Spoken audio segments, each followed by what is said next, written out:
सन्मान्य सरनाईक लास्ट धन्यवाद सभापती महोदय। या ठिकाणी आदरणीय मंत्री महोदयांना मी एक दोन गोष्टी या विधेयकामध्ये सांगू इच्छितो। नाथाभाऊंनी या गोष्टीचा उल्लेख केला होता की शाळा महाविद्यालयाला गेल्या 60-70 वर्षापूर्वीपासून अनेक जमिनी शासनाच्या दिलेल्या आहेत आणि या शासनाच्या जमिनी दिल्याच्या नंतर त्याच्यामध्ये शैक्षणिक कामासाठी कायमस्वरूपी काही जमीन दिलेली आहे आणि क्रीडांगणासाठी काही जमीन दिलेली आहे। परंतु आज आपण पाहतो की ज्या 60-70 वर्षापूर्वी दिलेल्या क्रीडांगणाच्या जमिनी आहेत, शाळेला शैक्षणिक कामाच्या जमिनी कायमस्वरूपी दिलेल्या आहेत, पण क्रीडांगणासाठी दिलेल्या जमिनी आहेत त्यांच्या भाडेपट्टा जो लीज पट्टा म्हणतो आपण तो संपलेला आहे आणि तो संपल्याच्या नंतर आपण पाहतो की अनेक ठिकाणी नगरपंचायत झाली, नगरपालिका झाली, जिल्ह्याचं विभाजन झालं आणि त्या क्रीडाच्यासाठी दिलेली जमीन जी आहे त्याचा लीज पट्टा भाडेपट्टा हा वाढून मिळून राहिलेला आहे।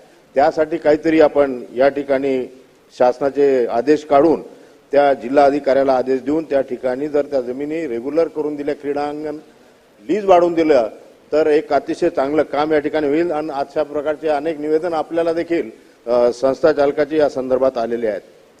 सन्मान्य सभापती महोदय, ज्या बऱ्याच जमिनी अशा आहेत की ज्या नजूलच्या भूमी अभिलेख आधिपत्याखाली येतात, बरेच लोक त्या ठिकाणी अतिक्रमण करतात आणि स्वतःच्या नावाने परस्पर त्या भूमी अभिलेख अधिकारी कार्यालयाकडून नमुना ड स्वतःचा करून घेतात आणि त्यामध्ये शासनाला ते माहीत देखील होत नाही। नमुना ड परस्पर त्या तिथल्या नजूल अधिकारी करून देतात आणि त्यामुळे ते शासनाचं फार मोठं नुकसान त्या ठिकाणी आपल्याला झालेलं पाहायला मिळते।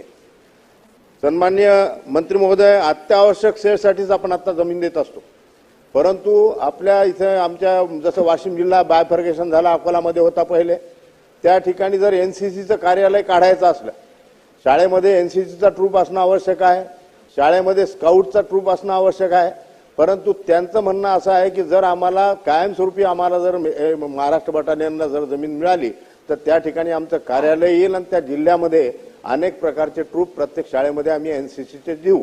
म्हणून अशा प्रकारे काही ज्या आपल्या देशाच्या संरक्षणासाठी उद्या भविष्यामधला तो एनसीसीचा मुलगा कामी पडेल अशा प्रकारच्या जर जमिनी आपण या एनसीसी महाराष्ट्र बटालियनला जर देऊ शकलो तर निश्चित रूपाने एक चांगलं काम या बिलाच्या माध्यमातून या ठिकाणी होऊ शकेल।